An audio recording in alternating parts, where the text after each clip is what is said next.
देश के प्रधानमंत्री नरेंद्र मोदी ने भारत के हर एक नागरिक के लिए एक आर्टिकल के जरिए संदेश जारी किया है। इस लेख को पीएम मोदी ने उस वक्त लिखा जब वो कन्याकुमारी में 3 दिन की आध्यात्मिक यात्रा के बाद दिल्ली के लिए विमान में बैठे हुए थे। पीएम मोदी ने इस खास आर्टिकल में विकसित भारत को लेकर नए मंत्र दिए हैं, लेकिन सबसे पहले पीएम मोदी ने अपनी 3 दिन की आध्यात्मिक यात्रा का जिक्र करते हुए लिखा है, मेरा मन बहुत सारे अनुभवों और भावनाओं से भरा हुआ है। मैं अपने भीतर असीम ऊर्जा का प्रवाह महसूस करता हूं। 2024 का लोकसभा चुनाव अमृतकाल का पहला चुनाव है। कुछ महीने मैंने अपना अभियान 1857 के प्रथम स्वतंत्रता संग्राम की भूमि मेरठ से शुरू किया था। तब से मैंने हमारे महान राष्ट्र की लंबी दूरी को तय किया। इन चुनावों की आखिरी रैली मुझे पंजाब के होशियारपुर, महान गुरुओं की भूमि और संत रविदास जी से जुड़ी भूमि लेकर गई। उसके बाद मैं कन्याकुमारी में मां भारती के चरणों में आ गया।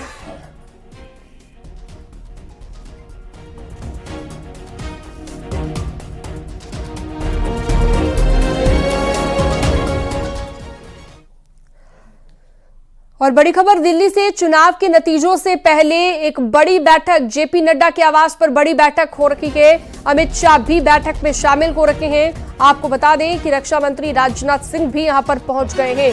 पार्टी के वरिष्ठ नेता इस बैठक का हिस्सा बनने वाले हैं और काफी महत्वपूर्ण इस मीटिंग को माना जा रहा है लोकसभा चुनाव के नतीजों से पहले। तो नतीजों से पहले ये बड़ी बैठक जेपी नड्डा के आवास पर, पार्टी के कई वरिष्ठ नेता इस बैठक में मौजूद हैं।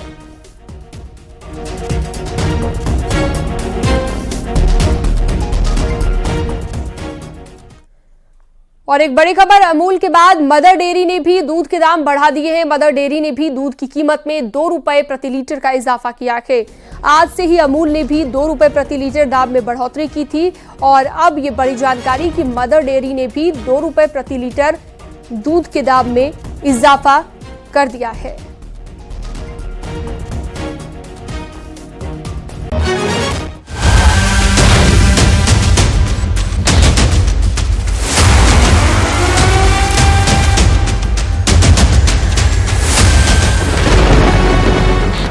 एनडीए सरकार 400 पार। एक सीट के अलावा सब सीटें जीत रहे हैं। कौन सी सीट? एक लड़ाई में क्यूटो। स्वागत है भाई, स्वागत है, स्वागत है भाई, स्वागत है।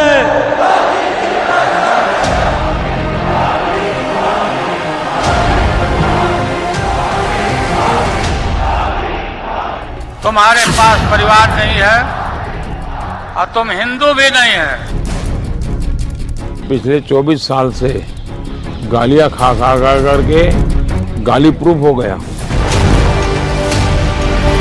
हर साल 1 लाख रुपया, 8,500 रुपया महीने का खटाखट खाता रहेगा। रायबरेली की जनता भी खटाखट भेजेगी घर। गलती हो गई ना, ये दोनों पार्टी, दोनों शहजादों ने राम मंदिर के लिए बाबरी नाम का एक ताला तैयार रखा है। अब चाहते हो राम मंदिर पर बाबरी ताला लगे? –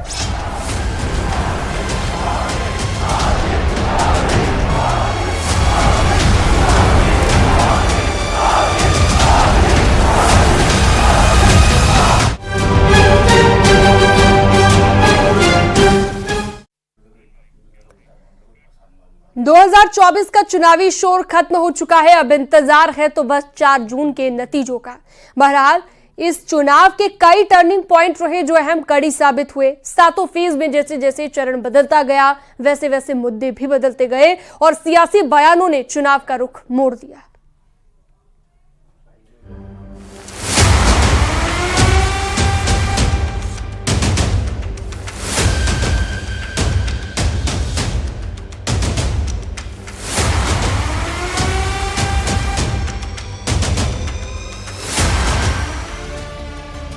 देश में 18वीं लोकसभा के लिए चुनाव खत्म हो चुका है।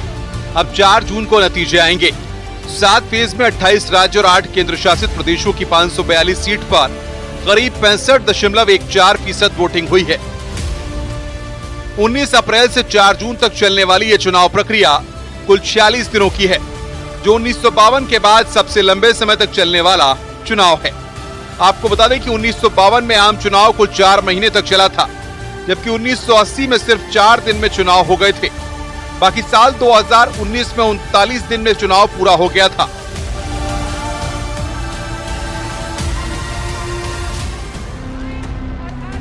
इस बार के चुनावी मैदान में प्रधानमंत्री नरेंद्र मोदी, 43 केंद्रीय मंत्री, 12 पूर्व मुख्यमंत्री, 8 फिल्मी सितारे समेत 2 पूर्व क्रिकेटरों समेत कई दिग्गजों की किस्मत ईवीएम में कैद हो गई है।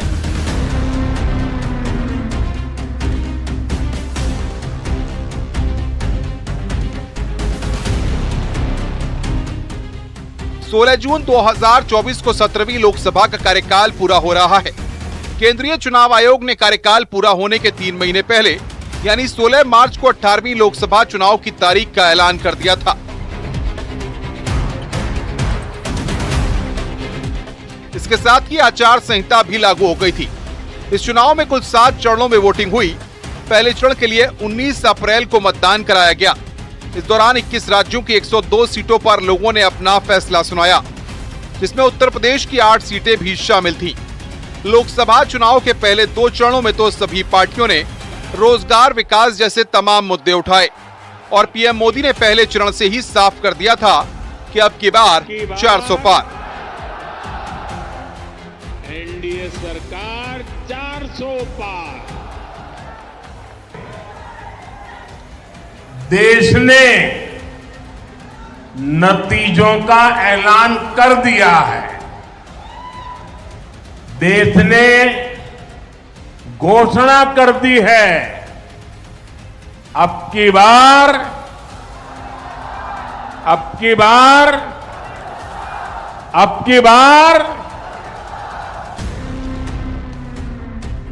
पहले 2 चरण की वोटिंग में गिरावट ने सभी दलों की बेचैनी बढ़ा दी। इस गिरावट ने सियासी दलों और कार्यकर्ताओं के साथ ही समर्थकों को अगले चरण की खातिर सतर्क कर दिया।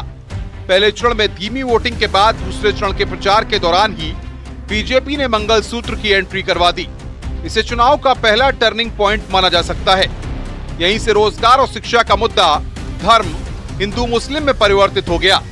चुनाव दर चुनाव जैसे जैसे चरण बढ़ते रहे, वैसे वैसे मुद्दे बदलते रहे, जो इस लोकसभा चुनाव के टर्निंग पॉइंट साबित होते चले गए। कांग्रेस के घोषणा पत्र का हवाला देते हुए बीजेपी ने आरोप लगाया था कि अगर कांग्रेस इस बार सत्ता में आती है तो वो आपकी संपत्ति को लूट लेगी। क्या आपकी मेहनत की कमाई का पैसा घुसपैठियों को दिया जाएगा? आपको मंजूर है? ये कांग्रेस का मैनिफेस्टो कह रहा है कि वो माताओं बहनों का सोने का हिसाब करेंगे, उसकी जड़ती करेंगे, जानकारी लेंगे और फिर उस संपत्ति को बांट देंगे और उनको बांटेंगे जिनको मनमोहन सिंह जी की सरकार ने कहा था कि संपत्ति पर पहला अधिकार मुसलमानों का है। 70 सालों से ये देश स्वतंत्र है। 55 सालों के लिए कांग्रेस की सरकार रही है। किसी ने आपसे सोना छीना, आपके मंगलसूत्र छीने। इंदिरा गांधी ने अपना सोना, जब जंग हुई थी, अपना सोना देश को दिया। मेरी मां का मंगलसूत्र इस देश को कुर्बान हुआ है। भारत में चुनावों का इतिहास बताता है कि कम या ज्यादा मतदान के नतीजे मिले जुले ही आते रहे हैं। परिवर्तन और यथास्थिति के अनुमान को किसी फॉर्मूले पर नहीं कसा जा सका है। फिर भी गिरते वोट प्रतिशत ने सभी दलों को बेचैन कर दिया। हार और जीत का आकलन दोनों तरफ से किया जाने लगा और फिर चुनाव में मुद्दे ही बदल गए। और जिसके बाद भारतीय जनता पार्टी फिर आक्रामक होने लगी और उसने जो पहले 2 चरण में विकास की बात की थी, उसके बाद वो धार्मिक ध्रुवीकरण के मुद्दे पर आ गए। फिर वो जो शब्दावली इस्तेमाल हुई वो पूरी दुनिया ने देखा है। तो और वो फिर अंतिम चरण तक वो इस्तेमाल होती रही, क्योंकि एक वर्ग की तरफ से उसी नफरती भाव से या उसे हराने के कमिटमेंट के साथ वोटिंग होती रही। उत्तर प्रदेश सरकार ने शुरुआत में विकास योजनाएं और देश सबका साथ सबका विकास जैसे मुद्दे उछाले थे। शुरुआत में इन्हीं योजनाओं के साथ काम किया जा रहा था और 1-2 चरणों तक यही चला भी। लेकिन पता नहीं कि विपक्ष को ऐसा लगा या सत्ता पक्ष को ही कुछ गड़बड़ लगा, तो ट्रैक चेंज होगा और सांप्रदायिक ध्रुवीकरण पर बात आते आते उतर गई। कहीं से ये बात आई कि वोट जिहाद किया जाए, तो फिर इधर से ये हुआ कि कर्नाटक में जो मुस्लिमों को आरक्षण, बैकवर्डों का आरक्षण काटकर बात देने की बात कही गई।